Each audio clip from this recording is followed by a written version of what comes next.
A'udzubillahi minasyaitonirrajim. Bismillahirrahmanirrahim. Robbi a'udzubika min hamazati sayatin wa a'udzubika robbi ayahdurun. Robbi shrahli sadri wa yassirli amri wahlul 'uqdatam min lisani yafqahu qauli. Assalamualaikum warahmatullahi wabarakatuh. Alhamdulillahirabbil alamin, segala puja-puji milik Allah Subhanahu wa taala yang atas rahmat karunia kasih sayangnya. Alhamdulillah, ibu dan bapak yang dirahmati oleh Allah, pada pagi hari ini seperti biasa kita kumpul di tempat yang mulia ini. Pertama-tama mari kita sama-sama doakan siapapun yang menjadi jalan pertemuan kita di pagi hari ini senantiasa mendapatkan keberkahan dari Allah Subhanahu wa taala. Amin amin ya Allah ya rabbal alamin. Salawat serta salam juga kita lupakan, kita sampaikan kepada seluruh nabi dan rasul, wabil khusus baginda besar kita Rasulullah Muhammad sallallahu alaihi wasallam, kepada para sahabat-sahabatnya, tabiin, pemuka-pemuka agama, wali-wali Allah, pejuang-pejuang bangsa, dan senantiasa sampai kepada kita sampai akhirul zaman. Amin amin ya Allah ya rabbal alamin. Ibu bapak sehat semua? Alhamdulillah, alhamdulillah, tur nuhun, terima kasih sudah hadir lagi untuk belajar bersama. Dan sebelum kita mulai, ada baiknya kita hening dulu ya ibu bapak, karena fokus itu penting sekali dalam belajar. Yang kita fokus lebih hadir utuh di sini saat ini, karena pikiran itu kan maunya membawa kita ke masa lalu, ke masa depan gitu ya. Dan ketika fluktuatif masa lalu masa depannya intens, kita akan sulit mendapatkan fokus, dan ketika fokusnya nggak bagus kita akan sulit mendapatkan hikmah. Oleh karena itu kita santai dan rileks, kita doa sebentar. Wabil khusus ya ibu bapak, mari kita doakan kedua orang ibu bapak kita, karena tanpa ibu bapak kita nggak hadir ke sini, sababnya ibu bapak lah kita bisa hadir ke sini. Dan kita doakan siapapun yang telah mendahului kita, siapapun yang sedang sakit dalam keadaan musibah, senantiasa kasih sayang Allah memberikan kekuatan, dan senantiasa pagi hari ini kita dilancarkan untuk sama-sama mendapat hikmah, dimudahkan dan dilancarkan untuk mendapat kesadaran. Kita santai dan rileks sejenak. Al-Hadiniyah, Al-Fatihah. A'udzubillahi minasyaitonirrajim. Bismillahirrahmanirrahim. Alhamdulillahirabbil alamin. Ar-Rahmanirrahim, Maliki yaumiddin. Iyyaka na'budu wa iyyaka nasta'in. Ihdinas siratal mustaqim. Siratal ladzina an'amta 'alaihim ghairil maghdubi 'alaihim waladdallin. Amin amin amin ya Allah ya rabbal alamin.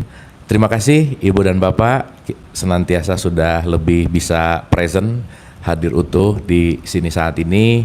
Dan saya selalu mendisklaimer bahwa saya bicara di sini bukan mau menceramahi, bukan mau menggurui, bukan mau mentausiahi, bukan berarti lebih tahu, lebih ngerti, lebih dalam, tidak. Tetapi kita di sini seperti biasa, spirit di kajian kita adalah sesama murid yang lagi belajar. Setuju Bu, Pak? Setuju ya? Dan karena sesama murid yang lagi belajar, maka partisipasi ibu dan bapak untuk berdialog, untuk kita sama-sama memberikan pendapat gitu, itu sangat terbuka gitu. Nah, tadi ngobrol sama ibu gitu ya, sama Bu Tuti, kita lebih baik ada diskusi dulu ya ibu bapak, karena pembahasan yang kemarin-kemarin kan udah banyak gitu. Ibu bapak masih ingat nggak pembahasan terakhir kita? Iya, nggak apa-apa sih ya, ya udah di mana-mana kalau saya tanya gitu tuh nggak inget sih, nggak apa-apa ya. Video-video ditonton nggak juga nggak apa-apa sih ya. Oh ditonton ya. Ya. Oke, mangga ibu dan bapak kalau ada pemantik untuk kita diskusikan di pagi hari ini, karena kemarin kan relate vibes kita lagi vibes maulid gitu ya. Nanti mungkin kita akan kaitkan juga, tapi akan lebih oke kalau itu datang dari fakta gitu ya. Hal yang benar-benar ibu bapak lagi pengen tahu, lagi pengen dibahas, karena ya kita ngalir aja. Ini kajian kita udah berapa tahun Bu? Lama lah ya pokoknya ya. Kita udah lama gitu, udah nggak harus pakai mod. Udah 10 tahun lebih ya kita ya. Iya nggak kerasa yuk, 1 dekade Bu Pak. Dari saya masih bujang ya. Enggak deng. Oke, ada apa gitu? Silakan Bu. Ya, mangga. Pak punten. Ini saya ada satu lagi. Oh, oke. Pakai itu aja supaya ke-record. Ini waktunya bisa. Assalamualaikum warahmatullahi wabarakatuh. Waalaikumsalam warahmatullahi wabarakatuh. Nanda Abu Ya. mengingat kita baru saja memperingati Maulid Nabi. Ya. Yang ingin saya tanyakan, kenapa di Al-Quran itu mengenai Nabi Muhammad SAW tidak pernah dibahas bagaimana dia waktu kecil, bagaimana dia mendapat perintah dari Allah. Sedangkan nabi-nabi yang lain kan ada ya, mengenai Nabi Musa, mengenai Nabi Isa. Kenapa Nabi Muhammad sendiri tidak ada? Padahal itu untuk contoh toladan kita kan? Itu saja, hatur nuhun. Oke. Assalamualaikum warahmatullahi Mungkin karena wabarakatuh. bukan komik kali ya Bu ya. Iya, kurang komik. Ya nanti kita bahas Bu. Bu Tuti mungkin ada pemantik apa gitu? Kalau Assalamualaikum warahmatullahi wabarakatuh. Salam. Sobat-sobat semua. Kalau Bu Aci mengenai maulid ya, kalau saya lebih ke pertanyaannya untuk keseharian kita dalam hidup, menjalankannya, saya mendapatkan dari pandemi itu, knowledge itu ternyata sangat penting, sangat perlu, karena saya bisa agak mengatur diri dalam kecemasan, dalam kesedihan, dalam kekecewaan, dalam segala macam yang kurang nyaman itu setelah mendapatkan knowledge terus terang. Nah, yang saya tanyakan, saya masih bingung bagaimana yang kalau kita dalam contohnya, mamanya kita lagi dalam kecewa, dalam sedih, masuk ke ruang netral, itu apakah yang sedih itu bukan saya, yang kecewa itu bukan saya itu siapa sih? Itu kan bukan saya. Sebetulnya saya itu siapa? Tahu sih, aku itu gitu kan. Nah, di netral itu apakah tetap masih perasaan yang tidak enak di ruangan yang tidak enak itu masih mengganggu? Atau memang kita harus berproses terus belajar supaya kenyamanan yang di dalam ruang netral itu dapat. Itu masih bingung antara masuk ruang ini, ruang marah, ruang itu gitu kan. Dan cara manas itu kadang-kadang masih bingung. Mungkin Abu lebih sedikit nerangin, mungkin karena saya kalau nggak kangen sama Abu baca di YouTube sih ya. Jadi mungkin belum ada yang tahu manas itu apa. Oke, baik, terima kasih. Ada lagi? Satu lagi? Mangga, Pak. Ini pertanyaannya pagi-pagi berat-berat gini ya? Ya, oke. Tapi mudah-mudahan ibu bapak udah sarapan, udah belum? Udah, Mas, mantap. Monggo, Pak. Ya, Assalamualaikum warahmatullahi wabarakatuh. Salam warahmatullahi. Saya pernah baca gibah. Gibah? Ya. Ah. Nah, sekarang ini kan di sosmed ya, itu banyak cerita-cerita fakta atau bukan fakta, ya. Kalau bukan fakta itu apa dianggap gibah. Terus yang kedua, yang mengiyakan, meskipun itu mungkin bukan fakta, itu gimana urusannya itu. Gitu. Oke. Terima kasih. Assalamualaikum. Salam warahmatullahi. Kalau gibah tuh biasanya ibu-ibu sih Pak ya. Enggak deng. Sekarang laki-laki juga ngegibah terus sih ya. Ini nggak ada urusan sama gender sih ya. Oke. Ibu bapak nanti hari ini kita jamming aja di tengah-tengah. Kalau ada yang kurang paham atau mau nambah, boleh raise hand gitu ya, ibu bapak ya. Kita santai. Seperti biasa ibu bapak, kita nggak cepet-cepet nyelesain materinya, tapi yang penting pelan-pelan tapi dapat gitu kira-kira. Sip, sampai sini oke? Oke, nah saya mau mulai dulu dari sini ibu dan bapak, supaya nanti ini semuanya jadi satu kesatuan yang utuh gitu. Oke ya, kita rangkum bismillah ya. Pokoknya kita mengalir aja, bismillah. Oke, saya mau bahas dulu, ibu dan bapak, kalau kita bicara tentang maulid ya, saya mau bahas dulu ke situ sedikit. Maulid itu apa sih bu, pak? Hah? Maulid itu apa sih? Lahir. Oke, kelahiran. Sekarang saya tanya, ibu bapak kalau dengar kata kelahiran, ting, yang kepikiran apa? Bayi. Ya, melahirkan. Nah, sekarang pertanyaannya, kalau maulid itu adalah kelahiran dan kita agak lebih detail berbicara tentang kelahiran, karena kelahiran ini tidak hanya berbicara dalam konteks seorang ibu melahirkan anak. Nah, sekarang saya tanya, dari sudut esensi, sebetulnya ketika seorang anak terlahir, apa yang sedang terjadi, Bu, Pak? Sehingga supaya kita nanti ngelihat kata-kata lahir ini bukan hanya dalam konteks yang namanya fisik gitu. Ya, dikit ya. Nanti kita akan ngerti satu ya. Seperti biasa Ibu Bapak, kita memancing-mancing dulu paradigma berpikir sedikit ya. Karena kalau kita masih mikir maulid itu hanya lahirnya fisik, jangan lupa. Jangan lupa. Ibu Bapak, kita ulang tahun setahun sekali nggak? Kenapa setahun sekali?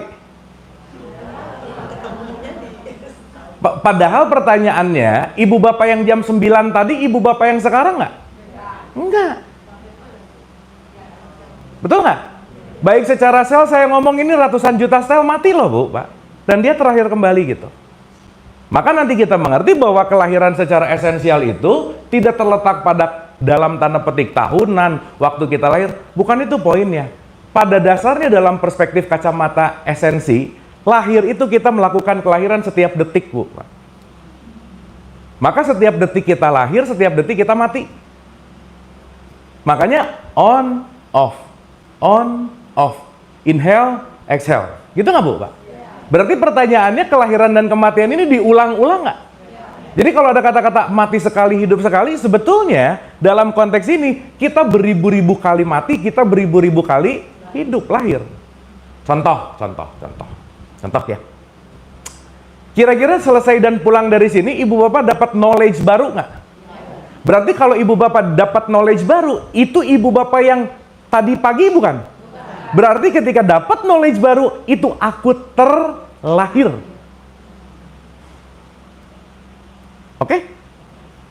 Oke? Tuh jadi diam-diam gini, Ibu Bapak, oke nggak ini? Oke, ya. Supaya nanti kita ngeluasin dulu paradigma lahir ini, maulid ini, sebetulnya ya nggak apa-apa sih kita merayain tahunan, nggak apa-apa juga. Tapi kata kuncinya adalah bagaimana kita menyadari bahwa kelahiran itu setiap saat sebetulnya. Nah, nanti kita akan masuk. Saya bikin gambaran besarnya aja dulu ya. Ada lahir secara biologis, nggak lama lahir secara psikologis. Contoh, begitu bayi brojol baru lahir dari rahim ibu, begitu datang lahir, nangis, bisa nggak sih bayi langsung tanya, "Nak, 2 tambah 2 berapa?" Bisa dijawab nggak dia? Nggak, kenapa coba? Karena psikologisnya belum lahir. Yang baru lahir adalah tubuh biologis. Maka perjalanan besar kita terlahir sebagai tubuh biologis, terlahir sebagai tubuh psikologis, terlahir sebagai tubuh spiritual. Maka setidaknya dalam hidup ini kita punya 3 kelahiran. Biological birth, psychological birth, dan essential birth, gitu kira-kira. Supaya nanti kita bicara bahwa kelahiran itu bukan hanya brojol si anak yang keluar dari rahim ibunya, bukan hanya itu gitu. Boleh kita bahas di ranah ini, Ibu Bapak? Udah 10 tahun ya kita ngaji, kita bahas ini dikit ya. Nah, ini kalau pengajiannya baru 2 bulan ya saya mau cerita dongeng aja sih. Dulu Nabi Muhammad adalah gitu. Kan sekarang nggak gitu poinnya. Oke sampai sini? Oke sampai sini? Oke, sekarang pertanyaan berikutnya. Berarti kalau gitu kelahiran kaitannya sama apa? Maulid berbicara tentang dimensi. Jadi lahir adalah berpindahnya dimensi. Dari dimensi alam rahim ke dimensi alam dunia. Kan dia pindah alam dalam tanda petik. Pindah dimensi. Ibu Bapak tadi pagi di rumah, sekarang lagi di rumah Ibu Tuti Pak Hanggodo. Pindah dimensi nggak? Iya. Pulang pindah dimensi lagi nggak? Iya. Maka kita bicara kelahiran ini sifatnya adalah dinamis. Supaya nanti kita ngerti, oh iya ya, bahwa ketika kita sadar bahwa kehidupan dinamis, maka Ibu Bapak maaf ya, ini nanti menjawab pertanyaan Ibu Tuti nih. Berarti kelahiran diulang-ulang nggak Bu, Pak? Dinamis nggak? Berarti kalau gitu, kita ini selalu membaru nggak? Nggak ada yang kuno dan nggak ada yang dalam tanda petik absurd dalam semesta raya. Semuanya baru, Bu, Pak. Jadi maaf ya, dalam perspektif ini bukan kalau ada pertanyaan, kan ini sekarang di dalam umum pertanyaan ini, how old are you? Betul nggak Bu Pak? Seberapa tua dirimu? Betul nggak? Ya, tua itu nanti urusannya angka. Tapi Ibu Bapak maaf ya, ada pertanyaan yang lebih esensial daripada how old are you, seberapa tua. Pertanyaan yang paling esensial adalah how new are you, seberapa baru diri kamu. Jangan-jangan kita nggak pernah membaru nih, pemikirannya yang lama terus, kesadarannya yang lama terus, belief sistemnya yang lama terus. Maka kata kuncinya adalah pembaharuan ini tidak hanya berbicara dalam konteks secara biologis, tetapi dimensi yang sangat luas, berbicara dinamis. Maka Ibu Bapak maaf ya, dalam kelahiran yang berulang-ulang ini, dalam kedinamisan ini, nggak bisa kalau kita nggak yang namanya adaptif. Apa Bu Pak? Adaptif. Ibu Bapak maaf ya, ini kan Ibu Bapak berarti baby boomers lah ya, generasi kolonial gitu ya kira-kira ya. Kalau Ibu Bapak nggak belajar teknologi generasi Z, Ibu Bapak pasti akan tergerus oleh zaman. Milenial boleh lah, ya. Milenial, betul nggak? Berarti pertanyaannya, gimana kita mau bicara tentang manas lah, kecewa, kalau kita nggak bisa adaptif gitu kira-kira. Dan adaptif itu artinya apa? Bisa melepaskan diriku yang lama, bisa melepaskan pengetahuanku yang lama, bisa melepaskan keyakinanku yang lama. Kalau pakai bahasa sufi disebut terus mengosongkan gelas gitu Bu Pak. Maka kalau kita nggak bisa mengosongkan, kita nggak punya skill yang namanya adaptif. Pasti semuanya harus sesuai dengan aku. Makanya orang tua tuh suka ngomong kayak gini ke anaknya, nah dulu ya zaman ayah, itu kan dulu udah nggak berlaku gitu loh Bu Pak. Kamu tuh enak ya dulu zaman ayah, kalau mau itu harus gini. Iya, emang dulu zaman ayah belum ada Gojek gitu misalnya. Betul nggak Bu Pak? Sehingga ketika kita membawa ke masa lalu yang tidak adaptif, kita akan kesulitan untuk menerima saat ini gitu kira-kira. Makanya Ibu Bapak maaf ya, yang paling abadi dalam kehidupan apa Bu Pak? Paling abadi. Yang paling abadi itu adalah perubahan Bu Pak. Jadi kalau tidak bisa berubah, pasti akan tergilas gitu. Maka kata kuncinya adalah adaptif. Maaf ya, orang yang tidak humble, orang yang sombong, orang yang ngerasa tahu terus, dia akan sulit beradaptif, udah pasti aja. Makanya guru saya selalu bilang, Abu kamu mau gimana pun banyak baca buku kayak tahu, satu kata kuncinya, put yourself in beginner mode kata dia. Jadikanlah tetap diri kamu itu sebagai pemula gitu kira-kira. Kenapa? Kalau saya menjadikan diri saya sebagai pemula, saya akan selalu pengen belajar dari siapapun gitu loh Bu.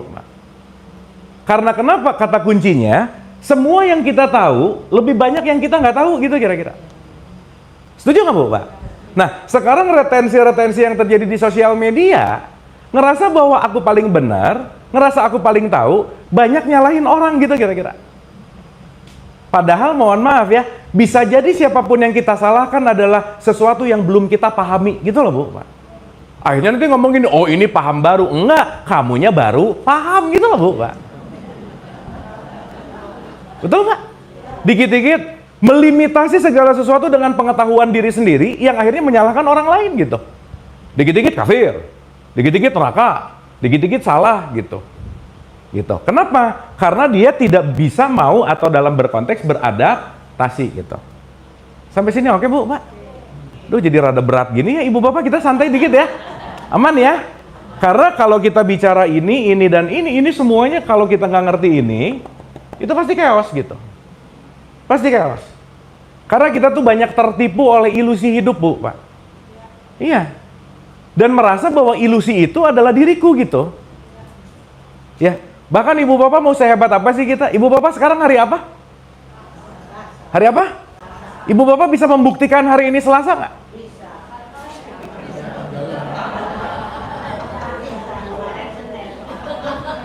Ini kalau di New York belum Selasa Bu Pak.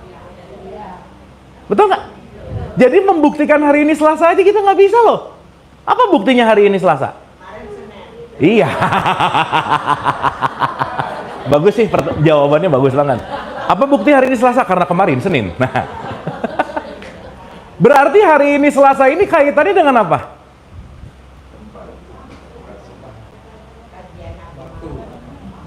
Kita bisa mengatakan hari ini Selasa karena ada kesepakatan. Betul nggak? Dan nanti kalau kita ngomongin otoritas yang bicara dalam konteks ghibah, ini tergantung yang memberikan kesepakatan aja sih gitu. Maka kesepakatan itu nanti kaitannya akan berbicara dalam mayoritas. Karena hari ini yang banyak itu dianggap benar, Bu, Pak. Karena ukuran sosial media itu bukan kompetensinya. Followers terbanyak dianggap punya suara yang paling benar gitu, Bu, Pak. Makanya kalau orang followersnya banyak, mau ngomong apa aja didengar dia gitu loh. Betul nggak? Karena currency itu, ya currency ya, kita ngerti ya. Currency sosial media itu bukan kompetensi lagi, bukan. Jadi kalau followersnya banyak, dianggap berkompeten dalam ngomong apapun. Maka dia bisa ngomong sesuai dengan seleranya dia. Karena kenapa? Popularitas ada di situ gitu.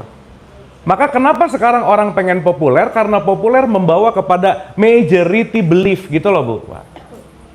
Maaf ya Ibu Bapak ya, suara terbanyak itu belum tentu benar. Karena kebenaran tidak ditentukan sama seberapa banyak suara itu yang mengatakan itu benar. Itu belum tentu. Kebenaran adalah kebenaran meskipun satu orang yang ngomong. Tetapi kita masuk ke dalam dunia ilusi di mana kita nggak benar-benar tahu yang mana yang benar yang salah. Kita tahu bahwa mayoritas ngomong benar, kita ikut-ikutan gitu. Sampai sini oke? Sip ya? Makanya kalau di Quran di surat 6:116, kamu jangan ngikutin kebanyakan orang. Karena kebanyakan itu akan cenderung membawa kamu kepada tersesat. Kenapa? Kebanyakan orang tuh cuma ikut-ikutan, Bu, Pak. Gitu. Sehingga ada yang namanya jadi cuman followers gitu kira-kira. Ngikutin aja dia gitu, ngikut. Dia gitu, ngikut. Dan di situ tidak muncul yang namanya critical thinking gitu kira-kira. Termasuk beragama, Ibu Bapak, saya mau nanya, maaf ya. Banyak nggak yang beragama cuma ikut-ikutan doang, Bu, Pak?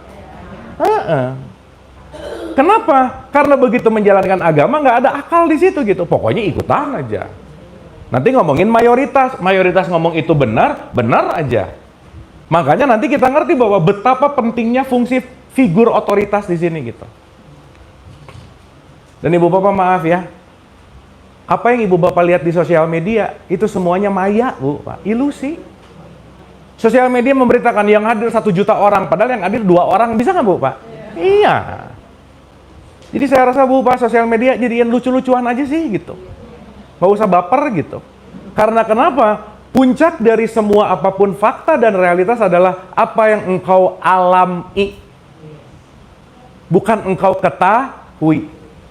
Makanya mentransformasikan dari pengetahuan menuju kepada pengalaman. Karena apa? Yang paling otentik itu adanya dalam pengalaman gitu. Sampai sini oke, Bu, Pak? Sip ya? Oke, pelan-pelan ya Ibu Bapak ya. Nah, sekarang pertanyaannya begini. Kemarin ini Maulid Ahmad atau Maulid Muhammad? Nah, bingung kan? Hah?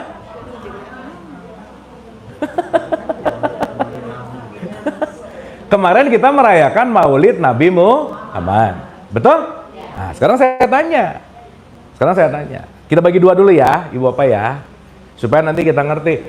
Supaya nanti paham bahwa, maaf ya Ibu Bapak ya, yang diikutin sama Nabi Muhammad itu bukan masalah bajunya aja, bukan, Bu, Pak. Bajunya diikutin. Cara makannya diikutin. Yang paling diikutin malam Jumatnya sih biasanya yang sunnah Rasul gitu, diikutin. Gitu. Tetapi yang penting untuk diikuti itu adalah bukan masalah hanya casingnya, tapi justru malah esensinya. Oke?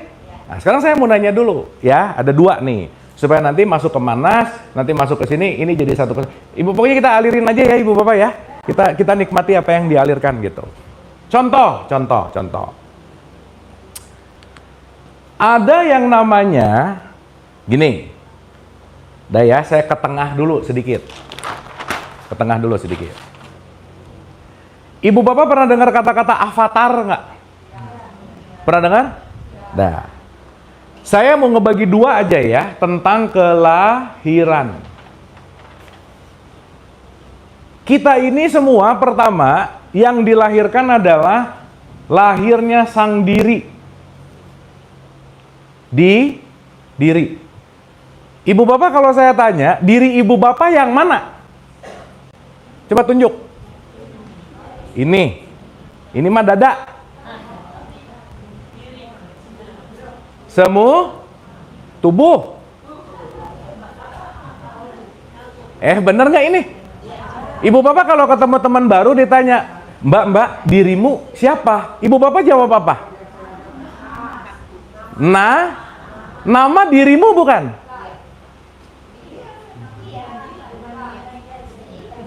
Nah, gini nih. Kalau udah lama nggak ngaji, gini nih mulai nih ya, mulai. Kita kayaknya kelamaan libur ya, tapi nggak apa-apa sih Bu Pak. Oke, ulang ya. Straight to the point nih. Ada diri, ada identitas. Ada apa Bu Pak? Ada diri, ada Yang namanya diri, ini adalah sesuatu yang langsung datang dari sumber. Katakanlah dalam tradisi Islam, innalillahi wa inna ilaihi rajiun. Oke, sampai sini? Berarti saya, ibu dan bapak sebenarnya sumbernya sama nggak? Kalau sumbernya sama berarti kita dalam satu kesatuan nggak awalnya? Iya. Terus kenapa pada berantem sekarang? Karena lupa diri. Makanya hari ini kalau orang lupa diri pasti berantem. Ibu bapak suka dengar gini nggak? Jangan sampai lupa diri. Suka dengar? Maksud lupa diri itu apa sih? Maksud lupa diri itu apa Bu Pak? Jangan-jangan kita nggak ngerti maksud lupa diri adalah melupakan siapa diri sejatimu gitu. Oke, sampai sini? Oke, satu ya, pelan-pelan. Ibu bapak pengen bahas ini sih jadi susah, bahasannya nggak apa-apa ya. Pelan-pelan ya, ini harus dikunyah nih, penting dikunyah. Oke, tapi ibu bapak once nanti kita ngerti ini, maaf ya, once ibu bapak nanti ngerti ini, kita akan benar-benar terbebas dari belenggu hidup kita kira-kira. Meskipun belenggu itu akan selalu ada sih. Ibu bapak maaf ya, orang yang dapat spiritual awakening, kesadaran, bukan berarti nggak ada masalah dalam hidupnya, bukan. Jadi ibu bapak jangan berpikir kalau saya ngajinya rajin, nanti spiritual awakening, nanti saya dapat kesadaran, saya akan bebas masalah. Enggak. Justru rata-rata masalah ibu bapak makin banyak gitu kira-kira ya. Cuman nanti lebih sadar gitu kira-kira. Yang bahaya sadar enggak, masalah banyak. Nah itu puyeng namanya. Makanya nantinya jadi mabuk gitu. Ya. Oke. Kenapa saya menggunakan terminologi diri dan identitas? Karena dua hal ini banyak orang yang nggak bisa bedain, Bu, Pak. Sekarang saya tanya, diri sejati ibu bapak bisa disakiti nggak? Gini. Identitas adalah sesuatu yang datang dari eksternal. Berarti identitas ini kita sebut sebagai tempelan. Saya ini namanya Abu, atau saya adalah diri yang ditempelkan namanya Abu. Yang mana? Berarti Abu diri saya bukan? Bukan. Tempelan. Kalau ketempelan tuh biasanya kesurupan, Bu. Bener nggak? Jadi nanti ibu bapak kalau dengar kata kesurupan, sadar kalau saya lagi marah berarti saya lagi gitu. Ketempelan ego, ketempelan benci, ketempelan dengki, ketempelan dan seterusnya. Jadi ibu bapak termasuk yang sering sadar atau yang sering kesurupan, yang mana? Makanya dalam bahasa Quran kesurupan itu namanya mabuk. Janganlah kamu sholat dalam keadaan mabuk. Janganlah kamu sholat tapi kamu tetap kesurupan gitu maksudnya. Sebelum sholat ngegibah, habis sholat ngegibah, mabuk nggak? Mabuk. Berarti sholatnya cuma olahraga gitu. Jadi ini orang lagi sholat apa lagi senam sih? Beda tipis, Bu, Pak. Gitu. Oke sampai sini? Oke, pelan-pelan ya. Berarti identitas ini sesuatu yang abadi nggak? Sesuatu yang esensi bukan? Bukan. Maka yang esensi itu adalah fitrah, itu adalah Diri. Maka kelak diri nanti disebut ruh boleh, disebut kesadaran boleh, disebut Atman boleh, disebut Nur Muhammad boleh. Terserahlah. Nanti itu penamaan-penamaan aja gitu. Berarti Ibu Bapak maaf ya, kalau ngomongin diri sebenarnya kita satu nggak? Satu. Jadi di ruangan ini yang beda dirinya atau identitasnya? Ah, mantap. Berarti kalau kita sama-sama melepaskan identitas, berarti kita diri yang satu nggak? Iya, tapi kalau kita ngelihat identitasnya, di situ kita cenderung akan menyalahkan dia. Cenderung akan merendahkan dia. Duh dasar ya, ini nih, CEO ke OB sih dasar gitu. Yang dilihat identitas OB-nya, tapi dia lupa bahwa OB itu hanyalah tempelan kepada diri dia. Di mana diri dia dan diriku adalah diri yang satu gitu loh Bu, Pak. Sampai sini oke? Paham? Nah sekarang saya tanya, yang paling gampang kelihatan secara kasat mata, dirinya atau identitasnya? Nah itu masalahnya. Ngelihat dikit, nggak matching dikit, komen. Ini si ibu ya, kerudung kuning, baju hitam, ini kayak pelangi mau kemana ya, komen Bu Pak. Berarti ibu bapak lagi ngelihat identitas atau ngelihat diri? Nah belajarlah mengenal diri agar kita tahu diri, agar kita ngerti bahwa itu adalah diriku yang lain gitu loh Bu Pak. Sampai sini oke? Oke, ini pertanyaannya agak serem nih, serem dikit nih. Ibu bapak maaf ya. Islam itu identitas atau diri? Dengerin dulu pertanyaannya, dengerin dulu. Islam itu ngomongin identitas atau diri? Hah? Dengerin dulu. Islam. Wah, ini mati lagi, Pak. Maaf. Ya, nah, kayaknya baterai. Ya. Islam itu identitas atau diri? Ya udah. Gini. Ibu bapak Islam nggak? Apa buktinya? KTP. Berarti KTP adanya di mana? Nah. Betul nggak? Berarti Islam itu identitas atau diri? Islamnya diri, agama Islam identitas.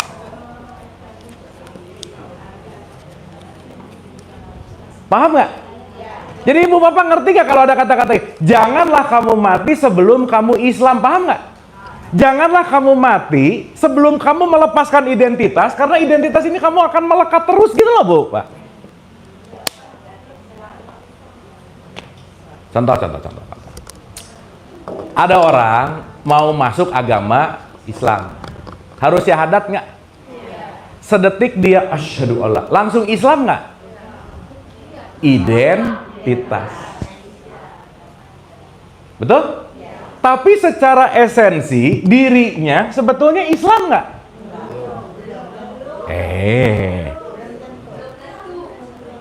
Ulang. Gini. Ibu bapak bisa bedain nggak orang gini. Orang yang agamanya Islam pasti Islami nggak? Belum tentu. Berarti keislamian seseorang tergantung dari dirinya atau dari identitasnya? Berarti Islami itu letaknya di dalam berarti Islam sejati itu bukan pada identitasmu gitu loh Bu Pak. Paham? Jadi kalau orang identitasnya beda-beda, bisa nggak? Sebenarnya perbedaan identitas itu hanya dalam konteks perbedaan cara, tata cara, ritual. Tapi sejatinya semua diri itu adalah pure. Semua diri adalah murni, datang dari sumber yang sama. Betul nggak kira-kira? Ya gitu. Contoh. Ibu bapak kita tahu ya, kemarin paus datang, tapi ada yang nyinyir juga sih gitu. Ya nggak apa-apa juga kan, namanya juga variasi hidup ya. Kalau nggak ada yang nyinyir nggak rame sih gitu, nggak apa-apa. Sekarang saya tanya, paus di sini, Nasaruddin Umar di sini, dua nih.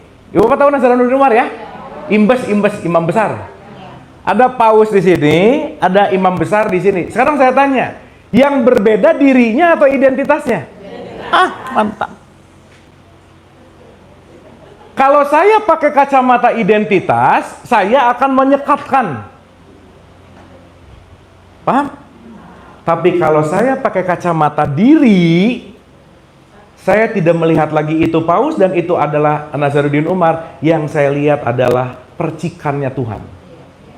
Kemana saja kamu menghadap, di situ wajah Allah. Oke nggak ini?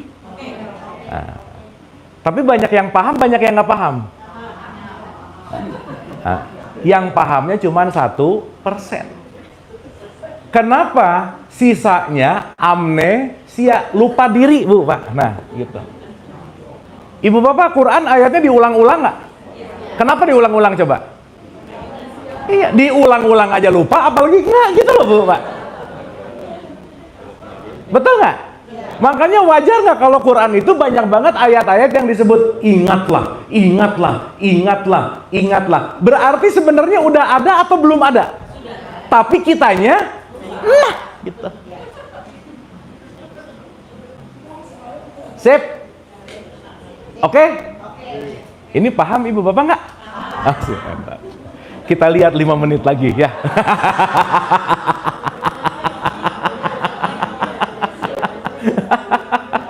Oke? Oke? Nah, sekarang saya tanya. Identitas itu dari mana lahirnya? Dari dirinya. Dengerin dulu. Kalau diri kan langsung datang dari Allah. Kalau identitas dari mana?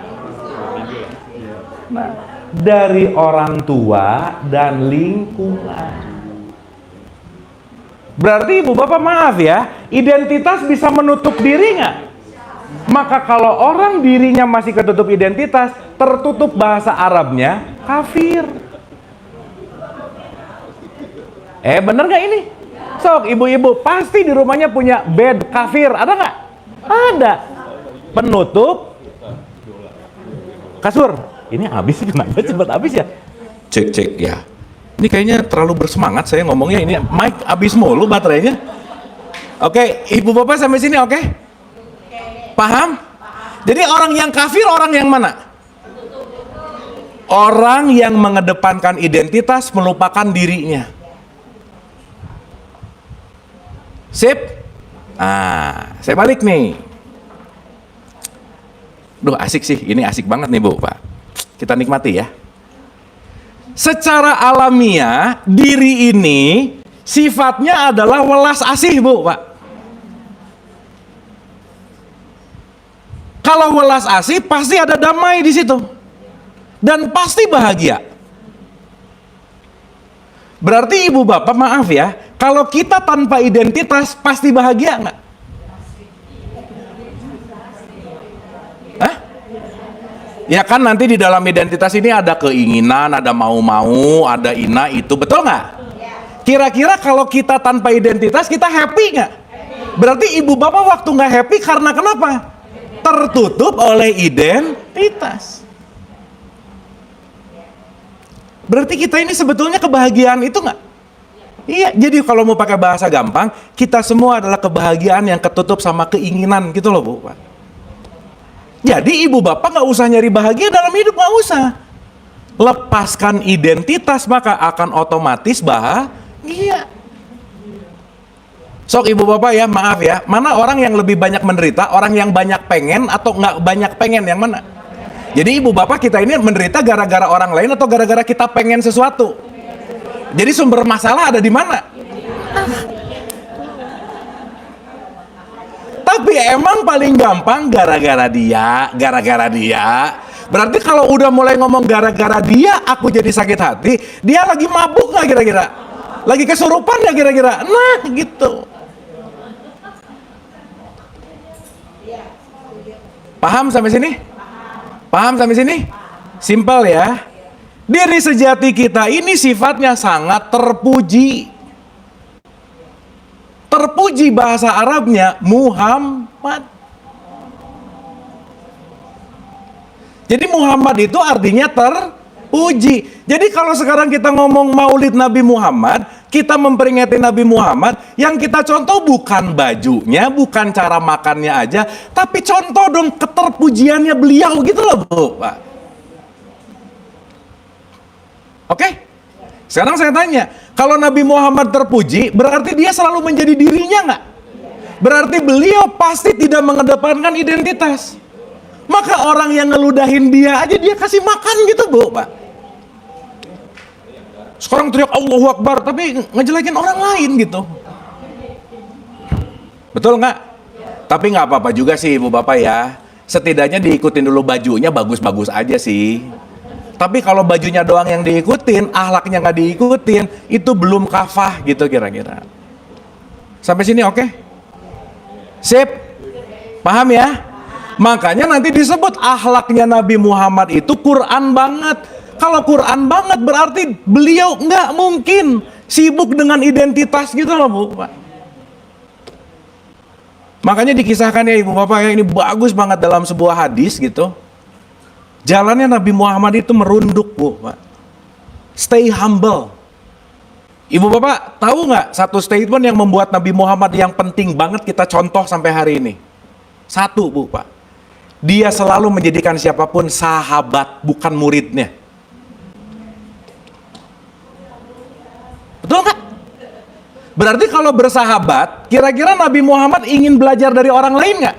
Tapi kalau guru murid ngikutin gurunya gitu loh. Humble nggak beliau? Super humble nggak? Nah sekarang gimana mau diikutin? Kamu murid, aku guru, ikutin gurunya. Gitu. Tentu sibuk sama keturunannya lagi gitu. Ya kan? Ibu Bapak maaf ya, Allah beserta orang takwa berbuat baik, nggak ada lagi Bu, Pak. Nggak ada Allah beserta keturunan siapa, nggak ada Bu, Pak. Karena Allah tidak ada dalam garis keturunan, yang ada adalah dalam garis ketakwaan, titik, udah. Maka yang paling mulia di hadapan Allah nggak dilihat identitas kamu siapa, nggak penting. Tapi yang aku lihat adalah dirimu. Yang aku lihat adalah ketakwaanmu. Yang aku lihat adalah bagaimana sikap hatimu. Karena kenapa? Yang paling pure di antara semuanya adalah di diri. Sampai sini oke? Paham Bu, Pak? Jadi kalau ada kata-kata uswatun hasanah, contoh yang terbaik, yang dicontoh adalah dirinya, bukan identitasnya. Nabi Muhammad secara identitas orang Arab bukan Bu, Pak? Maka kita bukan disuruh jadi Arabi, tapi disuruh jadi Islami gitu loh Bu, Pak. Bukan jadi dikit-dikit astagfirullah, dikit-dikit na'am, dikit-dikit fi amanillah, bukan gitu, bukan. Tapi nggak apa-apa juga sih, boleh-boleh aja sih gitu. Tapi by the way Ibu Bapak, kalau Ibu Bapak sering dengar ada orang yang dikit-dikit subhanallah, itu rata-rata latah, udah gitu aja Bu, Pak ya. Kebiasaan aja sih gitu, nggak paham-paham amat juga sih gitu. Sampai sini oke? Contoh. Ibu Bapak, Quran dihadirkan dalam bahasa apa? Arab. Kenapa? Karena Nabi Muhammad Ahmad bin Abdullah identitasnya orang Arab. Betul nggak? Berarti kalau begitu kita jangan nyembah identitasnya, tapi kita menuju kepada kesejatiannya gitu loh Bu, Pak. Sip ya? Sip? Oke? Berarti kita semua penting melahirkan diri sejati kita nggak? Nah, melahirkan diri sejati itulah maulid kesejatian diri kita. Contoh ya. Ini Ibu Bapak diam-diam gini ngerti ya, paham ya? Oke ya? Contoh. Ibu Bapak maaf ya. 1 detik kita lahir ke muka bumi, itu kita langsung dapat virus Bu. Saya pakai bahasa agak gimana gini aja nggak apa-apa ya. 1 detik kita lahir ke muka bumi, kita langsung ditipu sama ibu bapak kita Bu, Pak. Quote ditipu, langsung diberikan identitas. Kamu Abu ya, kamu keturunan ini, kamu agamanya ini, kamu nama ini. Akhirnya yang saya tahu identitas atau diri sejati? Identitas. Sekarang saya tanya, mohon maaf ya. Begitu kita lahir menjadi identitas, semuanya lupa kepada diri sejati, maka identitas menjadi Tuhan nggak Bu, Pak? Iya, inilah nanti yang disebut ilah. Maaf ya, maaf. Kalau ada anak lahir di wilayah dan di lingkungan Islam yang sangat keras, begitu lahir dia langsung dikasih, "Nak, selain agama kamu kafir," dia akan punya identitas mengkafirkan orang nggak? Kenapa? Diinstal di dalam identitasnya. Betul nggak? Kira-kira gedenya ngelihat orang beda agama akan mengkafirkan nggak? Kenapa? Mengedepankan ilah, mengedepankan identitas. Disitulah ibu bapak betapa pentingnya peran orang tua. Maka kenapa sampai dikatakan yang akan menjadikan anak ini Yahudi, Majusi, Nasrani, dan seterusnya, itu ibu bapaknya. Tergantung ibu bapaknya mau nginstal apa ke si anak. Dan maaf ya, yang orang tua install ke anaknya 98% itu virus. Karena orang tua tidak sadar menginstalkan apa, dia hanya mewariskan, gitu kira-kira. Maka jangan heran kalau masalah kakeknya gitu, masalah ibunya gitu, masalah kita gitu. Kenapa? Kita mewariskan virus yang sama masalahnya. Itulah kenapa penting jadi pemutus. Jangan next generation, jangan sampai sama dengan virus yang nyampe ke saya, gitu kira-kira. Oke Bu, Pak. Maka jangan heran kalau apapun yang terjadi sama anak, pasti itu relate dengan cerminan orang tuanya. Udah pasti Bu, Pak. Karena dia nggak kemana-mana. Siapa yang install? Ibu bapaknya. Gitu. Sehingga kita ini diwarisi identitas, kita ini diwarisi oleh sebuah program, dan kita stuck dalam program itu gitu kira-kira. Sampai sini oke? Sampai sini paham? Clear ya? Berarti ibu bapak maaf ya, si identitas ini penting kita sadari nggak? Penting. Karena kalau kita melekat kepada identitas, kita melupakan diri. Sip? Oke? Berarti diri bisa disakiti nggak? Iya. Yang disakiti semuanya adalah identitas. Contoh. Ya, contoh. Ibu bapak tahu ya anak-anak sekarang suka main game ya? Tahu? Oke. Saya lagi mau main game sama teman saya. Saya dulu seneng banget main Street Fighter misalnya. Saya masukin koin di dingdong tuh, oh, Pak. Ting ting gitu. Saya milih si Ryu misalnya. Teman saya milih si Chun-Li gitu misalnya. Aduh ibu bapak kayaknya nggak tahu Ryu. Pokoknya gitu aja ya ceritanya ya. Iya. Ini ngomong Ryu, Chun-Li, ini ngomong apa sih gitu ya. Ya, ibu bapak maaf ya kita berbeda zaman memang ya. Kita memang beda circle. Tapi ini contoh. Ibu bapak dulu main game apa ya? Ya udah pokoknya gitu aja ya. Coklat. Ya oke. Contoh. Begitu saya mainin memerankan di sini, ini video game nih. Si A sama si B. Oke? Jadi ini ada di video game, ini adalah saya yang main. Pertanyaan. Yang diri yang ini atau yang ini? Ya, ini. Yang diri yang ada di video game atau yang main game? Diri. Yang memeran gini, yang ngontrol siapa? Saya.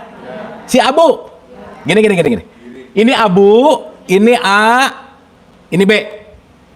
Si Abu milih peran A, tapi yang ngontrol si A, Abu bukan? Yes, mantap. Duh, ibu bapak saya lagi nyari cara yang paling mudah untuk menerangin ini aja ya. The easiest way. Pokoknya ibu bapak kalau habis ini nggak ngerti juga, buset dah udah gitu ya, kira-kira ya.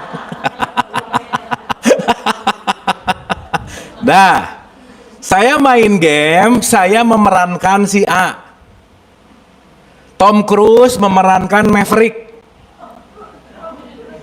Karena Tom Cruise kan? Waktu di film Maverick, Tom Cruise jadi Tom Cruise nggak? Enggak, jadi Maverick. Robert Downey memerankan Iron Man. Semuanya peran. Oke? Kelak peran itu kita sebut avatar supaya gampang.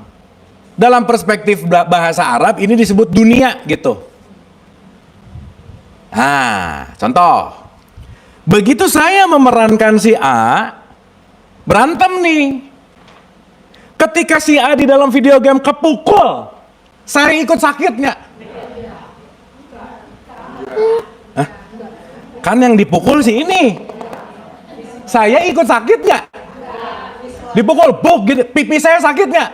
Enggak, yang sakit adalah avatarnya. Secara fisik. Tapi, nah nanti ke situ. Nanti ada tapinya.